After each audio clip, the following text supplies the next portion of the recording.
जय श्री श्याम, हारे की सहारे की जय हो। श्याम भक्तों, क्या आपने कभी सोचा है कि एक उपाय, मात्र एक उपाय से आपका पूरा जीवन बदल सकता है, आपकी किस्मत बदल सकता है, आपका हर रुका हुआ काम जो कि आपने कितने भी मेहनत कर लिए हों और वह पूरा नहीं हो रहा हो, लेकिन इस उपाय से आपका वह सारा काम पूरा होने वाला है, जो आज मैं बताने जा रही हूँ। एक उपाय से आपका लाखों का कर्ज खत्म हो जाएगा। आज की इस वीडियो में बाबा श्याम का बहुत बड़ा चमत्कारी उपाय शेयर करूंगी, जिसको करने से आपकी कैसी भी धन की संबंधित परेशानी हो, घर में कलह कलेश बीमारियां पीछा ना छोड़ रही हो, तो घर का कर्ज चढ़ गया हो, आम आमदनी कम हो और खर्चा रुपया हो, तो बाबा श्याम के इस उपाय को करके एक बार देखिए ज़रूर। श्याम भक्तों, खाटू श्याम जी के शरण में अगर हारा हुआ कोई भी व्यक्ति चला जाता है, तो बाबा श्याम उसे हर परेशानियों से छुटकारा दिलाते हैं। और आजकल तो बाबा श्याम के बारे में कौन नहीं जानता।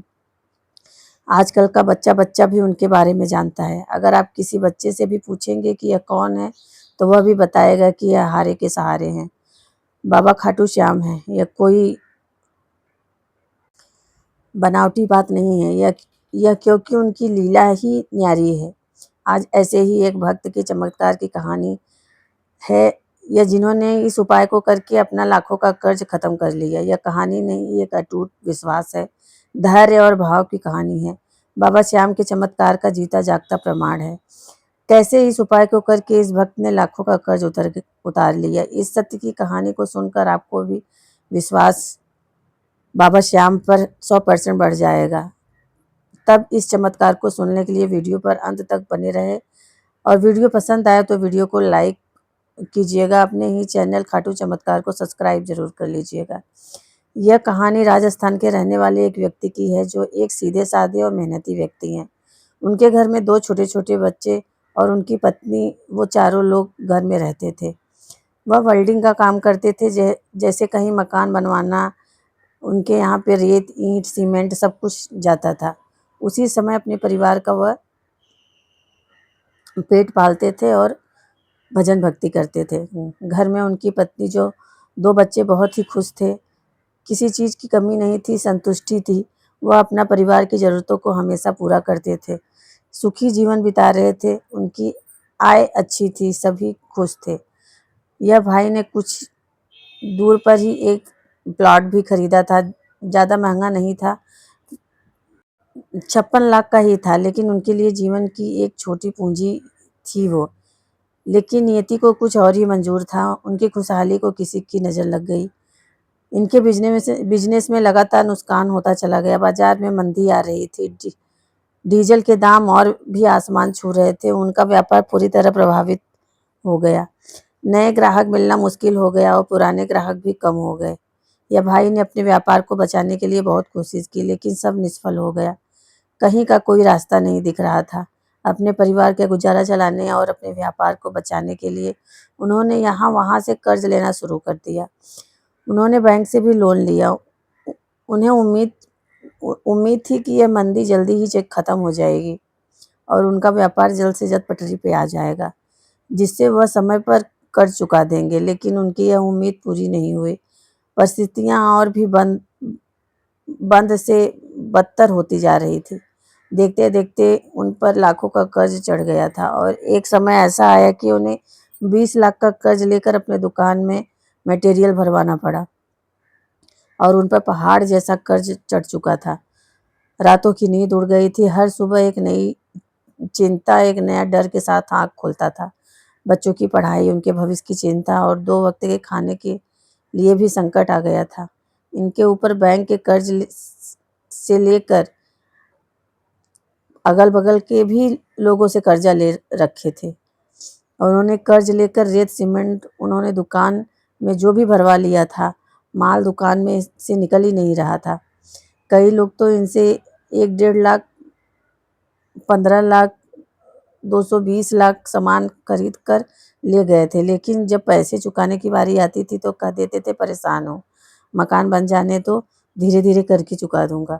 और यह गंभीर स्वभाव के व्यक्ति थे, किसी से अपनी परेशानी बता नहीं पाते थे, बस अंदर ही अंदर सोच के घुट रहे थे। मार्केट में इनका लगभग 9 से 10 लाख फंसा हुआ था। वह निकल नहीं पा रहा था। इन्होंने उधार देना बंद कर दिया। बच्चों की स्कूल की फीस और घर का राशन, हर चीज़ के लिए उन्हें सोचना पड़ता था। सबसे बुरा तो तब लगा जब लेनदार उनके दरवाजे पे आने लगे। बैंक वाले आते, 4 बात सुना कर जाते, आकर खड़े रहते, उल्टी सीधी बातें करते, दरवाजे पे खड़े होकर गालियां तक देते थे और फ़ोन लगाकर धमकियां भी इनको आती थी। धमकियां देकर जाते। यह बहुत ही डरावना समय था। हर पल सारी बातें इस भाई के कानों में घुसती रहती थी। यह भाई जो कि कभी हंसमुख व्यक्ति हुआ करते थे, लेकिन अब गहरे डिप्रेशन में जा चुके थे।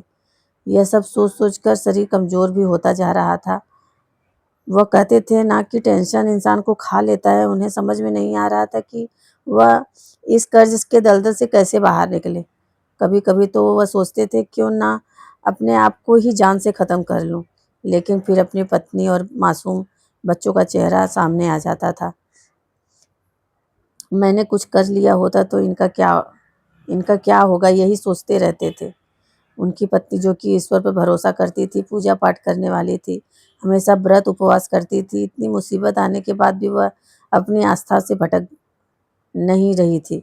वह हमेशा पूजा पाठ करती रहती, अपने मन में सोचती कि इस संकट में कौन बाहर निकालेगा, कैसे हम बाहर निकलेंगे। तब एक शाम को एक भाई जी के पड़ोसी उनके घर आए, क्योंकि उन्हें मकान बनवाना था। सारी चीज़ों के रेट पूछने आए थे। मटेरियल को खरीदना चाहते थे। मटेरियल को खरीदने की बात करने आए थे। वो आए, दुआ सलाम हुआ, चाय पानी हुआ। तब वह यह भाई ने अपने कहने लगे कि भाई मेरा एक प्लॉट है जो 2 मंजिले का घर बनवाना है, कितना मटेरियल लग जाएगा। तब यह भाई ने उन्हें सारी बातें, सारी चीज़ों का रेट बता दिया। तब उनके पड़ोसी, उन्होंने उनके चेहरे पे उदासी और घर में पसरी हुई मायूसी का सन्नाटा भाप गए। उन्होंने इनसे कहा क्या बात है भाई, सब ठीक तो है।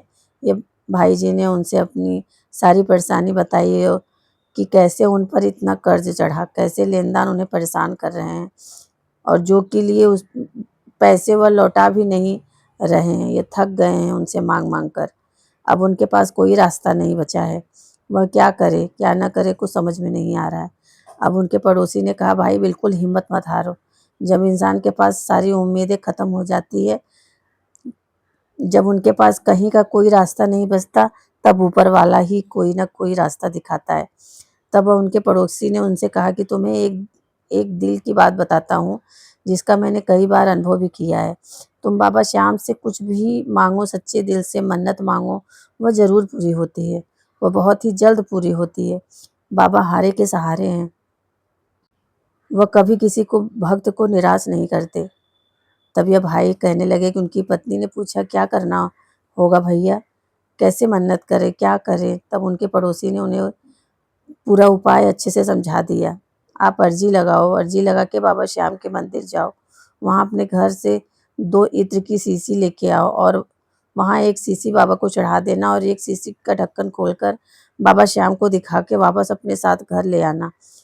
अपनी सारी समस्या बोलना, बाबा से सारे कर्ज के बारे में उन्हें बताना, अपने मन की सारी पीड़ा उनसे बताना, अपनी अर्जी उनके मंदिर में चढ़ाना, सारा दुख उनसे कहना और मन ही मन संकल्प लेना। बाबा श्याम से कहना कि बाबा श्याम यह कर्ज उतर जाएगा, सारा पैसा हमारा वापस आ जाए, सारी मुश्किलें ख़त्म हो जाएं, तब हम पूरे परिवार सहित खाटू धाम फिर से आएंगे। और उनके पड़ोसी कहते कि तुम बाबा श्याम के दर्शन करके श्रद्धापूर्वक से इस इत्र को लेके आकर बाबा श्याम के चरणों में यहाँ अपने घर के मंदिर में रखना। पूरे दिल से अपनी मुश्किलें दूर करने के लिए विनती करना। तब देखना कुछ ही दिनों में या कुछ ही महीनों में सारी चिंताएं तुम्हारी दूर हो जाएंगी। रोज़ घर से बाहर जाते समय इस इत्र को लगाना। किसी से पैसा अगर तुमने जिसको भी अपना पैसा दे रखा है उससे मांगने जाना, तब इस इत्र को लगा के जाना।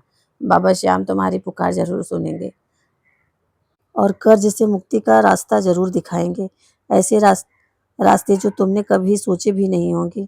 तब यह भाई जो कि पूरी तरह निराशा में डूबे हुए थे, उनको अपने पड़ोसी की बातों पर बिल्कुल भी यकीन नहीं हो रहा था। कहने लगे यह क्या है, अंधविश्वास वाली बातें कह रहे हो। इतना बड़ा कर्ज और मात्र एक इत्र की शीशी से और एक अर्जी से यह मन्नत पूरी हो सकती है। हमने कितनी बार मेहनत की, हर तरफ से कोशिश करके देख लिया, लेकिन निराशा ही मिलती है। मुझे इन सब चीज़ों का कोई विश्वास नहीं है। तब उनकी पत्नी ने कहा कि एक बार इस उपाय को यकीन करके देख लेते हैं। कौन-सा इस उपाय को करने में ज़्यादा पैसा लग रहा है। यही पास में बाबा श्याम का एक मंदिर है, वहाँ पे चलते हैं।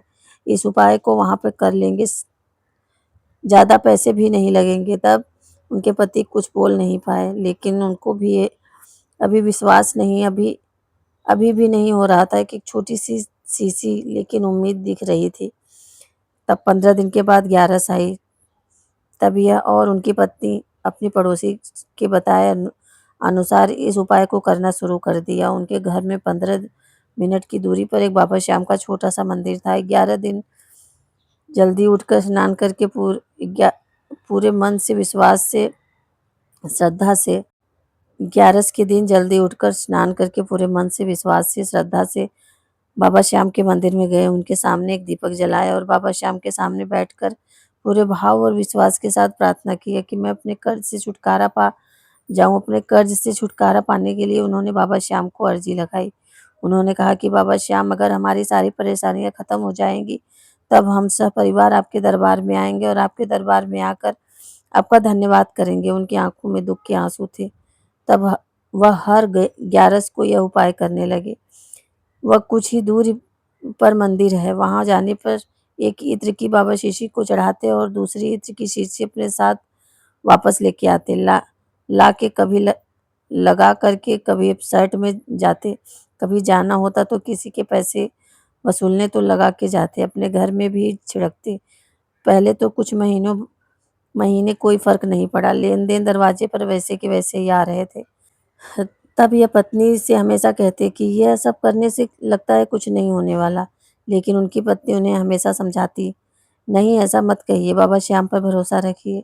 उनकी पत्नी का विश्वास बाबा श्याम पर बना हुआ था। वह रोज बाबा श्याम से प्रार्थना करती कि उनका कर्ज उतर जाए और उनके जीवन में शांति आए। फिर 6 महीने के बाद चमत्कार हुआ, जिसकी इन्होंने कभी कल्पना भी नहीं की थी। एक दिन उनके मोबाइल पे एक प्रॉपर्टी डीलर का फ़ोन आता है। उन्हें वह प्लॉट खरीदना था जो इनके पास प्लॉट था। उन्होंने कभी कल्पना भी नहीं की थी कि जब इन्होंने खरीदा था तो वो 56 लाख का ही था, लेकिन आज इस प्लॉट की कीमत कई गुना ज़्यादा मिल रही थी। तब यह भाई कभी सपने में भी नहीं सोचे थे कि इनका यह छोटा सा प्लॉट रातों रात इतना महंगा कैसे हो गया। तब प्रॉपर्टी डीलर ने बताया इन इनसे कि ज़मीन पर सरकारी हाईवे निकलने वाला है। सरकार जिसकी ज़मीन है वह मालिक को उस ज़मीन से कई गुना बढ़ाकर कीमत दे रही है। यह सुनकर भाई के पैरों तले ज़मीन खिसक गई। उनके पैर इनके पैर थे ही नहीं इस धरती पे, ऐसा लग रहा था। उन्होंने यह महसूस किया कि कोई चमत्कार ही है, होना हो बाबा श्याम का ही चमत्कार हो सकता है। यह तब वह प्रॉपर्टी डीलर उस प्लॉट को खरीदने की इच्छा जाहिर की इनसे। उन्होंने यह भी कहा कि आप चाहो तो आज ही कागजी कार्रवाई कर लेते हैं। कुछ दिनों के बाद इस प्लॉट का सौदा भी हो गया। जो जो प्लॉट कभी बेमोल लगता था, आज उस प्लॉट की कीमत कई गुना ज़्यादा मिल रही थी। उन्होंने वो प्लॉट बेचकर अपना सारा कर्ज ख़त्म कर दिया। आज बाबा श्याम की कृपा से जो भी उनसे पैसे लिया था वह धीरे-धीरे करके पैसे लौटा रहे हैं। उनके लिए खुशियों का द्वार खोल दिए बाबा श्याम ने। फिर यह भाई पैसे लगाकर अपने बिज़नेस को फिर से खड़ा किया और उन्होंने मेहनत और लगन के साथ अपना काम मन लगाकर किया और अब यह बिल्कुल ही भी उधार किसी को देते नहीं हैं। जिसको लेना है नगद लो। कुछ ही महीनों में उनके बिजनेस बहुत अच्छा चलने लगा। कुछ महीने के बाद यह भाई अपने परिवार को लेकर खाटू धाम गए। वहाँ बाबा श्याम को हाथ जोड़कर यह और उनकी पत्नी ने धन्यवाद दिया। आज बाबा श्याम की कृपा से उनका कारोबार बहुत ही अच्छा चल रहा है। उनके घर में खुशहाली का माहौल है। जिन्होंने इनसे पैसा लिया था, जो लौटा नहीं रहे थे, वह भी धीरे-धीरे करके लौटा रहे हैं। 2 जन का पैसा और अभी बाकी है। कहते हैं कि वह कह रहे थे कि हमारा मकान बन जाएगा, उनके बाद हम दे देंगे। थोड़ा-थोड़ा मटेरियल ले जाते हैं और पैसा भी थोड़ा-थोड़ा मटेरियल का मैं पूरा ले लेता हूँ, तब देता हूँ। अब मैं उधार नहीं देता। बाबा श्याम के चमत्कार की ऐसी घटना हर रोज़ सुनने के लिए मिलती है। जो इस भाई के साथ हुई चमत्कार की सत्य कहानी यहीं पे समाप्त होती है। हमारे श्याम बाबा ऐसे ही हैं, जिसका हाथ पकड़ लेते हैं उसका कभी नहीं छोड़ते। वो तो लगदातार हैं, हम गरीबों के रखवाले हैं। उनके आगे अगर कोई भी हार के चला गया तो वो कभी उनका खाली हाथ नहीं लौटाते अपने दरबार से। चमत्कार की सत्य कहानी यहीं पे समाप्त होती है। वीडियो पसंद आई हो तो वीडियो को लाइक ज़रूर करिए। अपने चैनल खाटू चमत्कार को सब्सक्राइब ज़रूर कर लेना और कमेंट में जयकारा ज़रूर लगा दें। बाबा के दरबार में हाज़िरी लगा देना। बाबा हमारा भी कर्ज से मुक्ति दो। बाबा का नाम का जयकारा ज़रूर से ज़रूर लगाइए। मिलते हैं फिर एक ऐसी नई वीडियो के साथ। तब तक के लिए जय श्री श्याम। हारे के सहारे की जय हो।